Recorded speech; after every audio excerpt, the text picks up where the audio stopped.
أشهد أن لا إله إلا الله.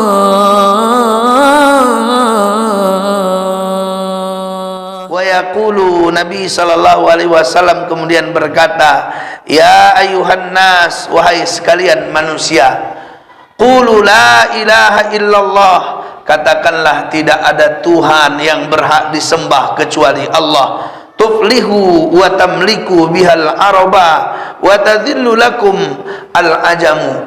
Kalian itu kalau sekiranya mau mengucapkan kalimat la ilaha illallah, kata Nabi, maka kalian akan menjadi mulia di kalangan orang Arab, ya. Kalian juga akan dimuliakan, bukan hanya orang Arab, Pak, tapi kalian akan dihormati oleh orang-orang di luar Arab. Bahkan kata Nabi sallallahu alaihi wasallam, wa idza amantum kuntum mulukan fil jannah. Kalau kalian beriman kepada yang dibawa oleh Nabi sallallahu alaihi wasallam ini, maka kalian akan menjadi seakan seperti raja-raja nanti di surga. Mau kalian? Nah, ditawarkan pada saat itu. Sebenarnya mendengar bahasa Nabi, Pak, orang agak tertarik itu, karena yang dibawa Nabi itu bukan hal yang ditolak hati sebenarnya, tapi ditolak nafsu, ya kan, Pak? Karena ajaran Islam itu, kata Syekh Muhammad Syekh Ramadan Al-Buti, dia itu seperti peristiwa Nabi SAW memilih antara susu dan arak ketika mau mi'raj. Kan ditawarkan tuh susu, ditawarkan arak. Muhammad, kau pilih mana nih? Diambil Nabi susu, bukan dipilih arak. Ahsanta ya Muhammad, engkau benar wahai Muhammad. Kenapa? Karena agama yang kau bawa ini adalah agama fitrah. Dia suci, dia putih, dia bersih. Orang akan mudah menerimanya sebenarnya kalau dia menggunakan hati. Maka apa yang disampaikan Nabi ini sebenarnya bisa mengetuk hati, tapi ada yang berusaha menghalanginya. Siapa yang menghalangi Nabi? Wa Abu Lahab bin wara'ahu. Abu Lahab kemana Nabi pergi mengikutinya. Jadi Nabi berdakwah ke sana, Pak, Abu Lahab di belakangnya. Jadi siap Nabi dakwah, Abu Lahab pun dakwah. Ini lancipnya Abu Lahab ini, ya kan, Pak? Abu Lahab ini selalu membuntuti Nabi. Kemana Nabi pergi, ke situ dia. Kemana Nabi dakwah, ke situ dia. Dia nggak mau ketinggalan memang. Padahal Abu Lahab ini paman kandung Nabi, nggak, Pak? Oh, ini sedih juga ini. Yang satu paman paling membela udah meninggal, paman yang paling durjana nggak mati-mati, ya kan, Pak? Nah, ini kenapalah Pak Ustadz nggak yang baik, yang jahat-jahat itu aja mati, kenapalah yang baik duluan mati? Nah, ini salah satu contohnya, Pak. Abu Lahab nggak mati-mati, Abu Thalib mati.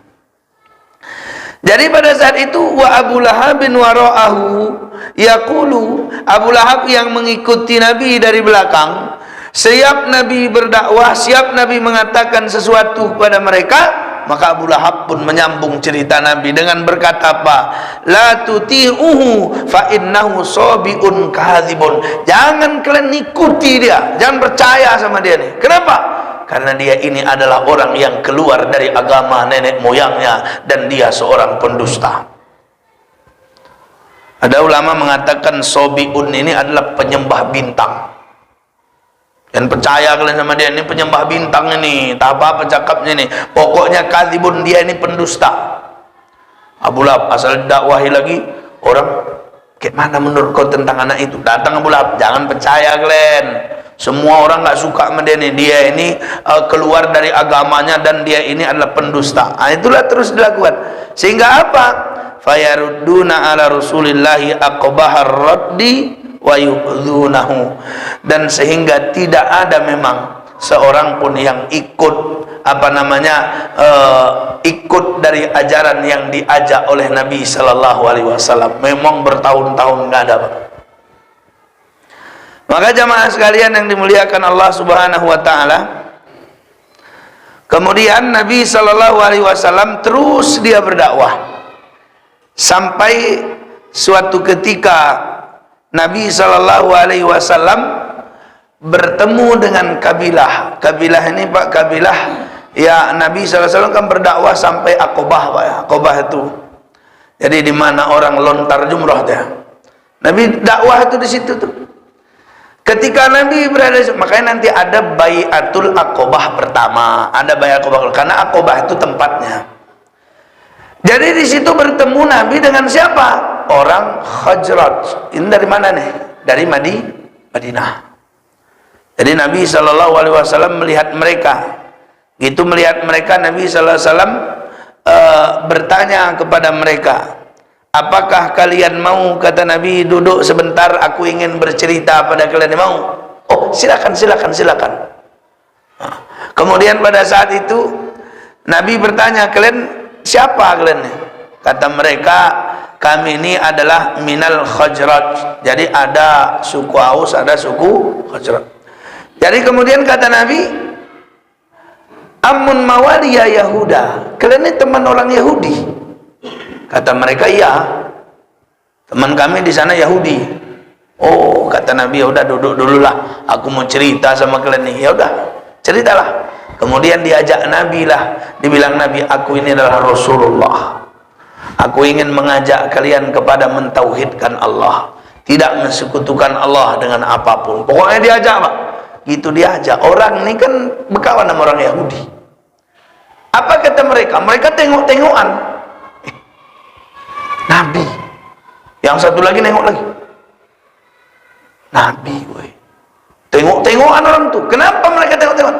Karena cerita Nabi ini udah mereka dengar dari awal-awal. Orang Yahudi itu selalu ngancam-ngancam mereka. Kalau kalian perang sama aku, hati-hati, kata orang Yahudi. Kenapa?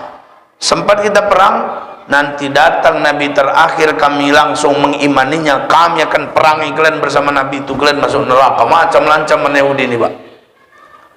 Apa kata mereka? Orang Yahudi kalau hendak berselisih dengan kita, selalu mengancam kita dengan datangnya seorang Nabi. Karena Nabi katanya sudah dekat, Nabi itu katanya sudah lahir, Nabi itu katanya sudah besar, Nabi itu sebentar lagi diutus, kami langsung mengimani dan kami perangi. Kita selalu diancam-ancam pakai Nabi. Rupanya apa yang terjadi? Nabi di depan kita, orang itu belum jumpa. Keren, Pak ya? Oh, dia cakap-cakap Nabi, dia belum jumpa, kita udah jumpa nih. Nah, cemana? Jangan sampai kita tolak ini Nabi, gabung dia sama Nabi. Kita yang kacau, macam-macam juga nih, Pak. Maka kemudian akhirnya mereka kemudian beriman kepada Nabi Sallallahu Alaihi Wasallam. Inilah permulaan orang-orang Ansor dari Madinah beriman kepada Nabi Sallallahu Alaihi Wasallam. Kemudian mereka menceritakan kepada Nabi, tidaklah kami berada di satu negeri. Negeri itu sebenarnya negeri yang berjaya, tapi di negeri itu kami saling berperang. Kalaulah mampu mendamaikan kami agar tidak berperang, maka kami akan menjadi negeri yang kuat. Maka dibilangnya sama Nabi, kami akan sampaikan apa yang kami lihat, apa yang sudah kami imanin kepada kaum-kaum kami. Suatu hari kau datang ke tempat kami, mudah-mudahan kami bisa berdamai dengan kehadiran. Oh, kata Nabi, siap.